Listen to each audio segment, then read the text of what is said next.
Good Friday morning to you. Thanks for joining us here on KARE 11 News Now. I'm Alicia Lewis. Let's get to your headlines today. Well, really heartbreaking scenes across the South. Take a look at these images. People there waking up to horrific flooding and damage from severe weather. Entire communities underwater in Tennessee after a massive system brought intense rain that pushed streams and rivers from their banks. The same system spawning deadly tornadoes, blamed for the deaths of 7 people across the South and the Midwest. And take a look at this video out of Arkansas. You can see massive buildings toppled by high winds and giant trucks. They're tossed just like toys. The storm has not let up all week long, dropping tornadoes and heavy rain from southern Texas to St. Louis, Missouri, and it's not even over yet. Forecasters are predicting more severe weather through the weekend in parts of the South. Well, all eyes on the state capitol this morning. Lawmakers are facing a key deadline today. Policy bills need to pass committee today to stay alive for this session. Audrey Russo's at the Capitol with what's still on the table this session. Right now, time is ticking for most policy bills. They have until 5 o'clock tonight to pass committee in order to stay alive this session. One bill that could die tonight, legislation calling for a ballot question on the Equal Rights Amendment. Minnesota voters would decide on amending the Constitution to explicitly protect against discrimination based on race, gender expression, and pregnancy, among other protected classes. Proponents say there aren't comprehensive enough safeguards for these classes. Opponents, however, claim the bill infringes on protections for unborn children and religious expression. In the last 24 hours, a vote on this bill was delayed.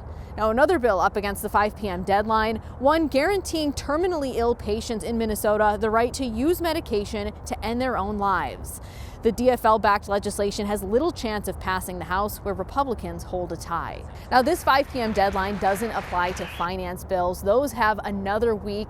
They're due to pass committee by noontime on April 11th. That's when legislators will then break for Easter and Passover. Back to you. Audrey, thank you. The U.S. stock market in the red this morning as nations across the globe are reacting to President Trump's new import taxes here. Yesterday, stocks in the U.S. suffered their worst single-day loss since the start of the pandemic nearly 5 years ago. Those tariffs impacting nearly every U.S. trading partner from around the world. But the president is hinting he's open to negotiations. NBC's Alice Barr is in Washington with the latest. Hi there. Reaction is pouring in to President Trump's big gamble that tariffs will restore American manufacturing and boost the economy in the long term, weighed against concerns over higher prices and growing fears of a recession. Amid a major market sell-off Thursday, marking Wall Street's worst day since the depths of the pandemic, President Trump downplaying the reaction to his sweeping new tariffs, arguing the economy is like a sick patient in recovery. The operation's over, and now we let it settle in. The global trade war, though, only ramping up, with China announcing a matching 34% tariff on all U.S. imports as trading partners from the European Union to the U.K. and Canada prepare to retaliate. That it's intended and will cause maximum impact in the United States. President Trump suggesting the tariffs could change, framing them as a negotiating tool with other nations. We're taking it to a whole new level because it's a worldwide situation. The breadth and scope of the administration's tariffs overall rocking many small businesses like Rhoda Auto Repair that doesn't control where parts come from in a global supply chain. It's steel and aluminum that goes into those parts. It's where those parts come from and are sourced. All of that expected to drive up prices, and Democrats are hammering the impact on American consumers. The Yale Budget Office projects that it will cost the average family $3,800 more this year. A new jobs report shows stronger than expected hiring in March and a slight increase in unemployment before the full tariff picture hit. As forecasters like J.P. Morgan up the chances of a global recession, administration officials are making a full court press to reassure. We're reinvesting in the United States of America. Adamant the tariff strategy will bring American manufacturing and jobs back to the U.S., a process economists warn may take years. We're seeing a mixed picture so far, with companies like Apple and Hyundai announcing new investments in U.S. plants and jobs, while automaker Stellantis says it's temporarily laying off 900 workers in the U.S. as it pauses production in Mexico and Canada. In Washington, Alice Barr, NBC News.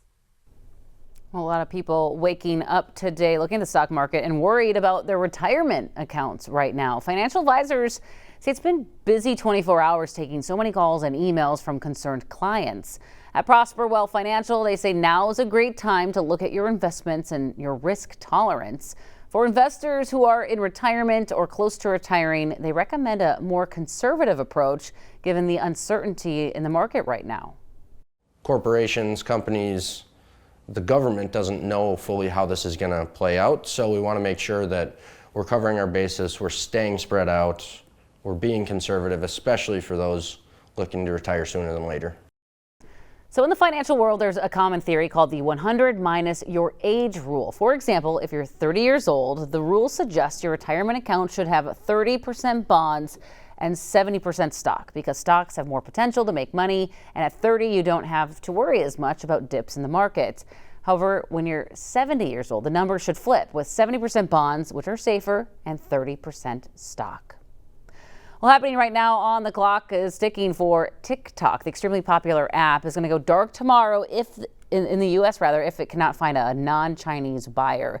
It's not clear right now if finalizing a deal today is possible, but White House officials say it's working on a plan to avoid the ban.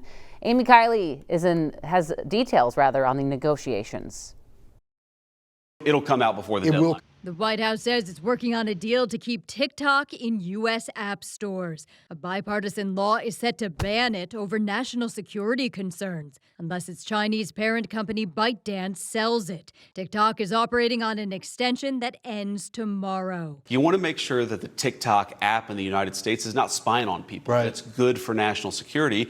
You also want to give people access to this incredible platform. Under the U.S. law, ByteDance must sell at least 80% ownership. China seems reluctant to allow that. President Donald Trump is floating the idea of using tariffs as leverage. It doesn't matter how many investors want to buy this U.S. app of TikTok. Does China want to let them buy it is the big question. They have indicated that they don't. A deal also must meet two other requirements. The first is TikTok and ByteDance can't coordinate on data sharing due to privacy concerns. Analysts say that could be doable since the U.S. company Oracle now stores that information. The second is ByteDance can't control TikTok's algorithm for fear China could use it to influence Americans. That's a sticking point that Trump once proposed addressing with a lease agreement. If you're licensing the algorithm, I don't personally understand how you're solving for that problem, but I'm sure that's something that the U.S. government is talking about with this deal. I'm Amy Kiley reporting. Well, this morning, a Michigan couple is back home with their family after being held in a Mexican prison for more than a month. Prosecutors in the Mexican state of Quintana Roo accused Paul Aquillo and his wife, Christy, of defrauding a hospitality company. The couple says that they were taken into custody shortly after their plane landed in Cancun on March 4th. They spoke about their ordeal after landing in Lansing on Thursday night. Unbelievable. In what way? Well, we had went on vacation, got stopped at immigration, and then shortly after we were detained by 7 to 10 officers telling us that we were being arrested. There was a warrant for us being fraud against the company that we had our timeshare with. Prosecutors say criminal charges against the couple were dismissed after they reached a reparation agreement with the timeshare company. The couple's family has said the allegations against them are false. Well, by the end of today, ICE and the Trump administration must report to a federal judge to answer why a U of M grad student was arrested last week. Homeland Security said the State Department revoked Tuhukin Ganaden's visa because of a DUI conviction before he was a student. According to the judge's order, he has a week to respond to ICE's claims. Well, this morning, the men's Gopher basketball team will officially have a new head coach. The U of M Board of Regents meeting to vote on the appointment of Nico Medved. The Roseville native and former student manager is fulfilling his lifelong dream of coaching the Gophers. Medved is leaving Colorado State after leading them to 3 March Madness appearances in just 4 years. Congrats to him. Welcome home, too. Well, hey, stick with us. More news and weather coming up after the break.